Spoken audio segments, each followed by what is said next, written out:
Good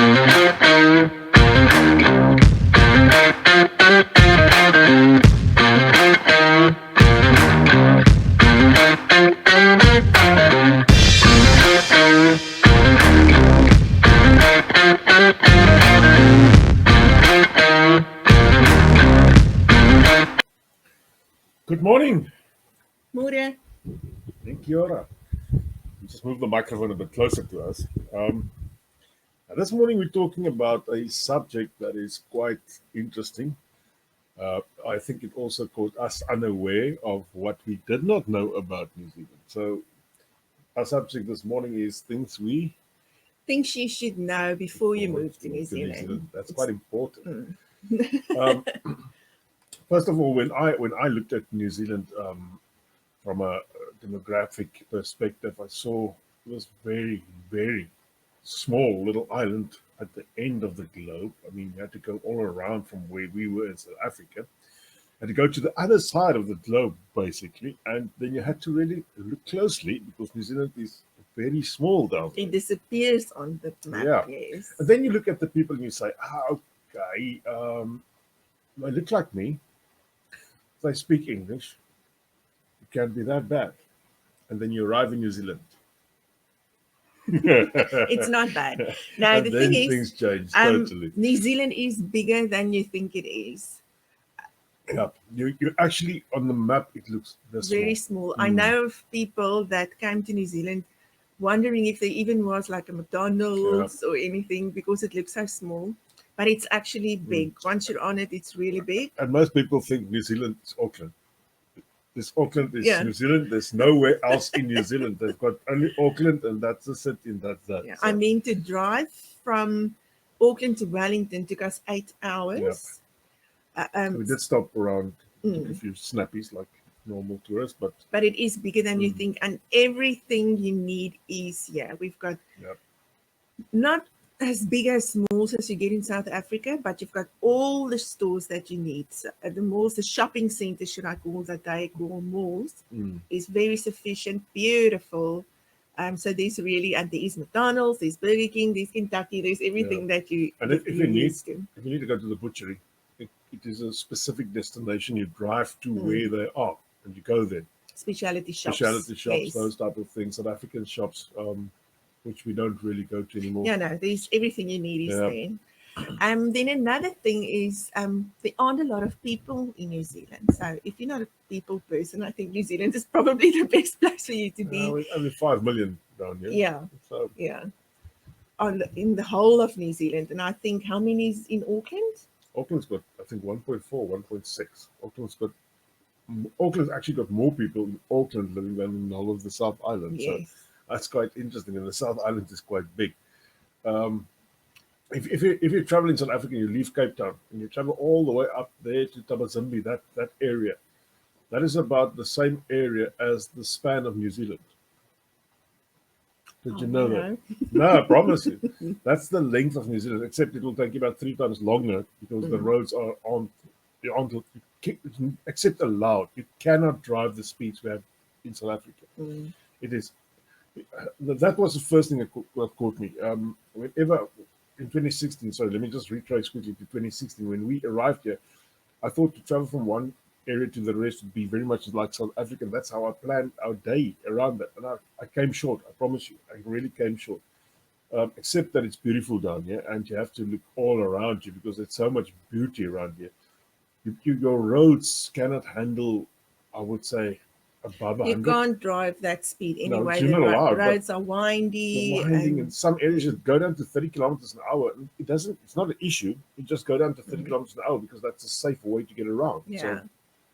Then I suppose you've heard that there are more sheep than people in New Zealand. That's really so. I've read up and they say that there's about 30 million sheep. Or something like that. So it's only 4.8 people, 30 million sheep. That's stopped, a lot. On our way to Wellington one day, we stopped, and the whole side of the was it a little mountain that went over there was white. It looked like snow. Oh, we actually thought it was snow because it was in the winter. So we stopped and got out, and then I said, "Well, this is moving snow. It's sheep." Yeah. Then another thing is just the accent of the Kiwis, which you get used to. But it takes you about But it takes you a 6 while. months. It can even catch me sometimes. Yeah. But I suppose it's the same as when you move anywhere. Oh, it's probably the same for them as well. Think about that. I mean, they also struggle we to come understand and we speak us. English, and they speak English, but we struggle to understand each other. I've heard that we've got an ugly accent. Have you heard that? No, I don't know. It sounds beautiful to me. So. And then the Maoris in New Zealand, it's about only 14% of the population in New Zealand is Maori. Oh, yeah. And what I found interesting when I read up about it is that Maori actually means ordinary. So they're just ordinary people, and they are just ordinary people. Yeah. I find them very friendly. They have their own challenges in amongst each other, but the Maori would easily greet you, would easily stop and chat to you, and they've got a bit of a windy accent. Their accent is different than the normal Kiwi accent. Yes. Believe it or not, in the small little place that we live in, their accent is very much like a type of an Indian. How can I say? Your Lenasia type of Indian people. They talk that. Yeah, I don't know. It's just the windy way. Yeah. So, but when you walk around the mount, for instance, the Kiwi people will wait for you to greet them, and then maybe they'll greet you back. The Maori people will walk towards you with a smile on their face and greet you first. They are really very friendly people. Then another thing that we struggled to get used to was the barefoot walking. They go to the shops barefoot. They go to the restaurants barefoot. And then one day I popped out of my car. We went to a coffee shop. And I was in such a haste. Because you walk barefoot in the houses. This is something that people doesn't understand. You walk barefoot in the houses because they clean the houses. There's no Sophie or Maria down here. They clean the houses, and for us to help them keep the houses clean, we walk in the houses without shoes on. So I was so busy in the house, and then something came up, and I had to go to the coffee shop and jumped in the car and arrived at the coffee shop and got out and was on my way across the road to the coffee shop, and I noticed I've got no shoes on. That was the first and the last time, because he actually doesn't like walking. I doesn't like walking barefoot outside, so I don't know. I love it. So it suits me fine. I won't go to the shops barefoot, but in and around the house, I will walk barefoot all the time. So get your black passport. And then also one thing that was different for us is before you go into someone's house, you take your shoes off. So every house that you get to, all the shoes are outside. And this changed the way that you buy shoes. I now buy shoes thinking of how easy can I get out of them. Because if you've got tie-on shoes, now you've got to go in front of your client or your customer. If I go to clients' houses, I've got to bend down and got to tie my shoes. I don't want to have that hassle. Yeah. Even friends. And also what is different now is when I buy socks, I buy something that's a little softer and a little thicker, because in some people's houses they've got tiles or wooden floors, which is cold in winter. So when you take off your shoes at the door, then your feet is quite cold. Or sometimes I just put a pair of socks in my handbag, and then when I get there, you just put on your socks. Nobody minds. I know people that carries their slippers with them. So when they get to other people, they just put on their slippers. We got friends that come visit with their slippers. And it's really not a problem. It's so funny because you're all dressed up very nice, and then you've got slippers on. But it's so comfortable. It's really actually nice. It's very weird. Then one thing that you have to be beware of is the hole in the ozone above New Zealand is bigger than the rest of the world. That's what they tell us. Yeah, but the sun is much hotter than we use in South Africa. South Africa can get very warm, warmer than New Zealand, I think. You can physically feel the sun on your skin within 5 minutes. Yeah, and it kind of get burnt sticks within you. 15 minutes. Yes, the sun is very So some people will say the negative of that is all the wrinkles that you get. You just have to look after yourself. Yeah. Wear a hat whenever you go outside. Put on your sunscreen every day, even if you think you're not going to go. Oh, yes. Oh, yeah. So you just have to take a little bit more care of yourself. Yeah. And that's probably the most dangerous thing in New Zealand. The sun. The sun, yeah. There's no snakes here. They are spiders. There's spiders, but even the spiders aren't really killers. How many people have been killed this last year? Whitetails are very poisonous. They're poisonous, but they don't kill people. But there are a lot of spiders. We've had a few shark attacks here, Yeah. a bit more than normal. One lady was killed. So if you want to go be dangerous, swim in the ocean. Use that. And I've heard that it's got something to do with the volcano at Either Whakatane. the fact that the White Island erupted, or the fact that the water is getting a bit warmer. So it's a catch-22 But as I situation. say, the ocean is not your friend. It is actually the house of the sharks. that is where they live. And then, which I don't think is really a problem, but you have to mention it, is welcome to Shaky Island. Oh, yeah. We had our first earthquake in 3 years, or we felt our first earthquake in 3 years. We have about something like 3 or 4 earthquakes per day where we are living, but you they never are so feel small them. you don't feel them. So the other day we actually felt that one. Except I you. didn't. She didn't. Once again, missed out. I want to so badly. yeah. I'm not asking it to happen. I'll take it to Christchurch. We went to what was that museum in Wellington? Oh, yeah, that the Papa. big one, the Papa, Yeah. and they've got a Earthquake- little house earthquake there, room or something. Then you can go into the house, and then it shakes, and you can feel what it feels like. So I went in there. So maybe feel that's the enough. earth Yeah. move. But having said that, it's really not that big of a problem. There are a lot of earthquakes, but you don't feel it. Yeah. And then there are some that's quite bad, like the one in Christchurch. Yeah. That was very bad.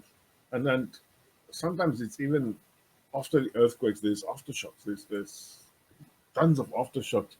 That also can cause a lot of damage to already weakened buildings. So, but just keep that in mind. It's not something that kills a lot of people year per year. No. So, but it does happen, so that you won't be caught unaware.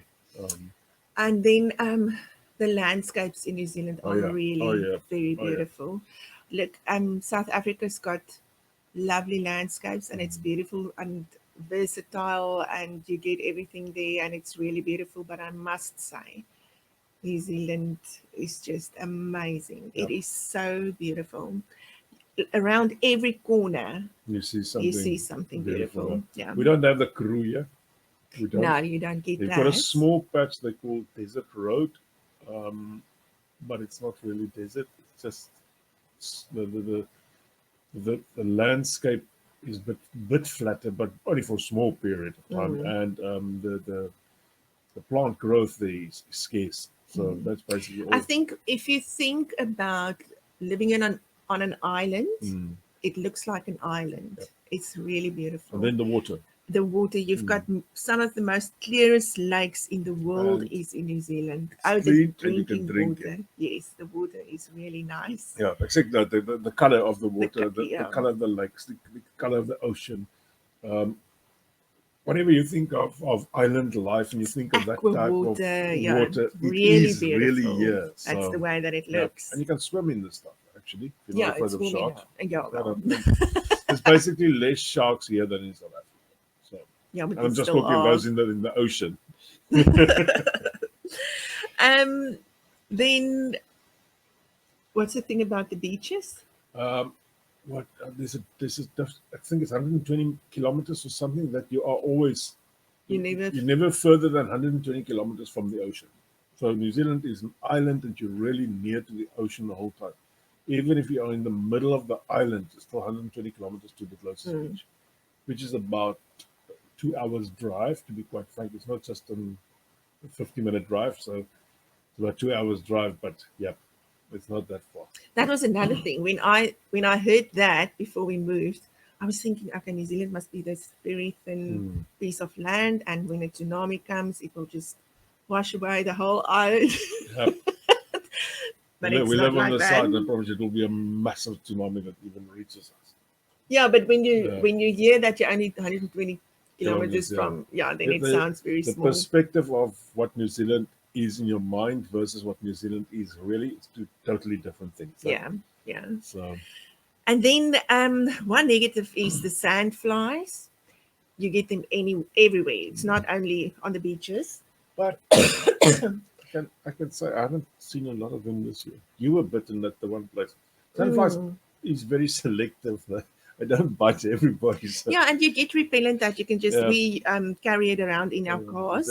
So when even we get out anywhere, you just spray when one you go. One of our cars has got this little blue bottle in there. When you go to people for a braai or whatever, you just spray. Everyone's got it, so everyone's just putting it there next to their braais or whatever. So because they are everywhere, but if you spray it yourself, then they won't bite you. And then the possums. Before we came, I didn't even know what a possum was. And I thought it was actually like a very cuddly. It is actually a cuddly, cuddly animal. Of a possum up for somebody. Let's see. But they're actually a pest in New Zealand. So people go possum hunting. It sounds. They actually shoot the things. Yeah. Have you got one that you can show? It's like a nice one with it. That one with the pretty face. Let's try and see if we can. Oh, that's a possum. That's a possum, yeah. They come out at night. Shapes and sizes. They're actually endangered in Australia where they come from. But look at that now. Look at that face. Yeah. They are they kill the birds and they eat the kiwis because the little kiwis are on the ground. They're low dwelling, non-flying type of birds. They eat them, they eat the eggs. And presumably possums even catch the cats. Yes, I've heard that. I've heard, yeah. No, I don't want to let my cats go outside. as they don't have any natural enemies in New Zealand, they flourish. They absolutely just flourish. So, New Zealand is doing poison drops. If it's a good thing or a bad thing, I'm not going to debate that. But they are trying to kill them off, and I think it's a good thing. Yeah, it probably is. You'll also find a lot of them just lying on the road being run over. Because it's at called night, the New Zealand speed bumps, yeah, they're everywhere. In the beginning, it quite bothered me that there are so many of them. You thought it was cats. I thought it was cats. And it was actually possums, yeah. I still think if I get one, I'll probably try to pet it, but no, that teeth, there's no way. No, they look dangerous to me now. That teeth is terrible. And then the kiwi fruit. It's not New Zealand. It's not a New Zealand fruit. It's actually a Chinese. Chinese gooseberry. Gooseberry or whatever. Yeah, but the New Zealanders have taken the kiwi fruit to a totally different level. I think there's 8 varieties now already, and some of them is that they do what is it? The organic. They even do an organic kiwi, which is totally different way of cultivating the stuff. And so they've got a red one now. You got a golden one. You got the green one. There's a lot of varieties. I know. Yeah. So quite interesting. And then one thing that is good is that gender equality is very important. Yeah, New Zealand was actually the first country to have women vote. Why? Well, man, that's so. And I think, of course, the New Zealand women differ from South African women in the way that they are. They're just a little bit less harder as what ons is. Yeah, let's call it tougher. They don't groom themselves as nicely, but I think it's because they are seen equal to men, so they must be able to do what men do, and it's not important to them to look good. And let's talk about something else. If you look at what in South Africa is called typical male jobs, the women do it. The truck drivers working on the roads, you'll easily find a woman in that role. Yeah, it's not especially scarce. The road workers. Yeah. There's a lot of women working on the road. And jokes, I thought you'll find 1 in 50. Yeah, no, it's not. It's a normal thing. Yeah. There's women driving trucks. They pass me every day, and it's not ladies with arms like this. It's small ladies. Girls. Yeah. Girls. Yeah. We had someone come to paint the roofs of our bathrooms, and it was actually this small, tiny, petite, older lady, and she just did it. Yeah. I felt so. I said to her, I really feel it's not right, but well, that's what she does, and she did a wonderful job. Well. That's her business. So, is there any dam fishing like in South Africa? Yeah, that's interesting. They've got the normal carp down here, so bring your carp rods if you are a papgooier, or what is a papgooier in English? Porridge thrower. But that's not a big thing. And then they've got koi. They've got koi, the koi that you guys normally keep in your little fish dams at home. Those have found their way into the dams here, and you can catch those. Those are actually, if you catch any of those, you have to kill them. It's just no way that you can either eat them, but you're not allowed to put them back. Then they have, sorry for chipping in, they don't have bass. That's another thing in New Zealand, but they have got wonderful trout streams. Yes. So if you are anyway into trout fishing, this is heaven. Absolutely heaven. Where do you know where these dams are? I know that Zon goes to the Waikato area. In the Waikato area, there's a massive dam there that my son often goes to. So if you are down here, if you want to make inroads into dam fishing, I would suggest call him. He sometimes pull the old papgooiers out. And I know, don't they go to Taupu or somewhere also in that region? They go to Taupu to what they call a catfish cull. This is the barbers or catfish, as they call it here. But those things are small. It's not it's not the big size that you get in South Africa. Yeah. They kill them out as soon as possible because they're also a fish from a different country. So we don't know a lot about the South Island yet. So, but there might be, or there must be, a few dams there as well. And some islands got big lakes as well. So I would still think that the South Island even be better for trout fishing because it's cooler there. So let's see what this person is written there. Some of the beaches have hundreds of sticks and branches. Where does that come from? Probably the ocean. There's a lot of I can say what is Bospo. There's a lot of there's a lot of woodworking done in New Zealand. They plant these big trees and they cut them down, and some of them I know they come down with the river, and then they catch them in a dam at the bottom and they bring them out. It's just the easiest way to get that trees out of the forest. But I think those sticks and stuff you talk about, it's but just stuff that washes out in the long run. I know. I don't know if you may be talking about as we saw on the Wellington beaches, remember? Yeah, but that's driftwood. That's driftwood, yeah. Even in Napier, in that one beach, there was tons of driftwood. Yeah. Actually. But those are beautiful. Yeah, what the people did there, that was quite interesting. They built all over the beach. They built like shelters, like huts with the driftwood. Yeah. Massive huts. I first thought it was piles that were going to burn. But then as you come to the hut, you see the little place where you can sit, and there was even water Make and use stuff of the there. driftwood. So. It's actually nice. What else have we got there? Then before you move, one thing that you should be aware of, which I'm sure you are, is that some people will take it very personally. That's your South African when you friends. move. You will get judged, and you will hear that you're betraying your country. We were lucky enough that our families were actually supporting us all the way, so we never heard that, but we had a few friends that were judging us a little bit. And some of these friends even immediately deleted us from Facebook and stuff like this. And just thought, oh, well. It's okay, Yeah, it's one of those things. Because one other thing is you will make new friends.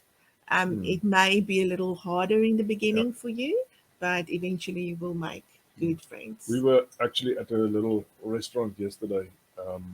It's not a big restaurant, and at a specific stage, about 3/4 of the restaurant was full. It's not a massive place, and everybody at every table was speaking Afrikaans. Really? I promise Where were you? Kid you not. Down at the marina in My word, amazing. Everybody at every table was speaking Afrikaans. There's tons of South Africans down here. Yeah. Really, tons of them. So. Okay, then one thing that you have to keep in mind is that it will be more expensive than you planned for, even if you budget. If your budget put at least another 50% or so. Yeah, no, it is. That's really just for the expensive. move. I just had a look this morning. It's at nearly 11 rand to $1 New Zealand dollar. So you take 11 of your rands, you only buy one of ours, and that is where the first big shake-up comes in, because you have this amount of money, then hands on the camera, in South Africa, and it becomes a small amount down in New Zealand, and then you have to live here. You cannot go without food. You cannot go without a rental. You cannot go without a lot of things, and these are all things that cost money. Because a heck of a lot of money. So, And your rental will take up about the half biggest, of your or salary. even perhaps even more. So, Yeah. and it's wonderful if husband and wife can work down here. So, But in the beginning, only Jan worked, yeah. and we still survived, So, and we didn't struggle. is it true that for the first year in New Zealand you cannot buy property and that you have to rent? That's false. You can buy property as soon as you got residence. Yeah. So you can buy property as soon as you get residence if you have the money. Remember, you'll need at least a 10% for new build or 20% for existing home as a deposit. So, see, we're not aware that Kiwis was a PC and there's a level of racism in New Zealand as well. It is so. PC is one of those things. Get used to it. So, and sadly enough, I mean, I think PC is everywhere in the world these days. So, What is PC? I'll tell you that. Oh. How was it finding a job in New Zealand, and how is it living there? Is it worth everything? I have four kids. Let me answer this one. Okay. I'm only sad that I did not come 20 or 30 years ago. That is why, because then my whole family would have been here. My kids would have all been here. Could have probably brought my mother and father, probably brought your mother or something like that. So I'm sad that I did not do this 20 or 30 years ago. I would have loved to be in this country, let's say, as a young man of 20. Even It's, 10 years ago, even 10 10 years years ago, ago, it was yeah. different. You could have brought your whole family. Some people You find see, it is hard. politically correct. Oh, okay. That is when you can't tell somebody's got a blue shirt on, like I've got today, and you tell him he's got an off-white shirt on. Yes. Okay. What was I going to say now? I don't know. You're talking, jeez. You never asked me this. Oh, he asked about the job. Some people find it difficult to find a job. We were lucky Jan had a job offer before we came to New Zealand, so that makes it a little bit You gotta different. remember, there's a lot of jobs out. Let's put it that way. There's a lot of jobs out there. Not all of them will lead to the road to residence. And I'm not trying to give you immigration advice now. I'm just trying to give you common sense. You can come in. I've got people that write to me and say, "Oh, I come and work on the farm here." That's great. Come and work on the farm here. It's good. You're going to go back home. That is not a way to stay in New Zealand permanently. And if you decide to move to New Zealand, you want to come and stay here permanently, do it the right way around. Otherwise, you are going to get back on that airplane back to South Africa. Sorry, that's my rant and rave. Yeah. Talk to your immigration advisor. You have to be on the right visa. You have to be on the right visa. Get an immigration advisor. You pay them. Yeah, you pay them money, but you pay them for a reason because they get trained to do this type of things. And I know there's a lot of people out there saying, "Oh, I did it myself 10 years ago." Shit, a lot of change not the in 10 same years. anymore. I promise. I won't even think about doing myself. Yeah. Is it worth taking container over when you go, or go with nothing and buy anything? That's a very controversial All right, question. let's go to go to with nothing. If your stuff is so old, it's going to fall apart by the time you arrive in New Zealand. It's probably a good Sell idea it. to leave it that side. You probably won't be able to sell it. That's how it's supposed to be. But we have in the 3 years before we came, we bought a new lounge suites. We bought new beds, all those type of stuff. So our stuff were in the region of about 3 years old. And then we had some older stuff which had very sentimental value to us. If your stuff is usable, bring it. We paid 65,000 rand to bring our stuff. Yeah, I think someone said the other day it's now 80 or something, but still. Let's quickly talk. We've been in the shops. I bought what's bed cassis? Side tables. Side tables. I bought 2 side tables. For 2 rooms, I bought 4 side tables. A tall boy. And a mirror. And that was in South African rand. That was 25,000 rand. Yeah. So that's sinking. And that's not even the beds. We bought the bed the other day for, was it $3,500? If you can bring your stuff, I am very glad that we bought our stuff. Not only for the reason that you won't be able to set up house for $80,000 in New Zealand. A 3-bedroom house, you won't be able to set it up for $80,000. And bear with me, I know there's people that came over and actually just bought off trade me or other people's old stuff. And so if that is you, go for it. Yeah. And if you really hasn't got anything in South Africa and you just bring your suitcases, and that's the one way for you to get into New Zealand. Do it. The op shops that have got, I've bought stuff from the op shops, which are lovely. The side tables that we got the last time with $32 op shop in the mountains got a special on bras the other day. It's used bras, but for $2. I mean, it's not bad. But the other reason why I think it's good to bring your own stuff is that your furniture and stuff is that you, at some stage, will get a little bit of homesick. And then suddenly you can sit in your favorite couch and you love it. So yeah, it's good to have your stuff. Question quick, this would be the last question. Can you recommend a good immigration agency? I always recommend Vanita Hubbins.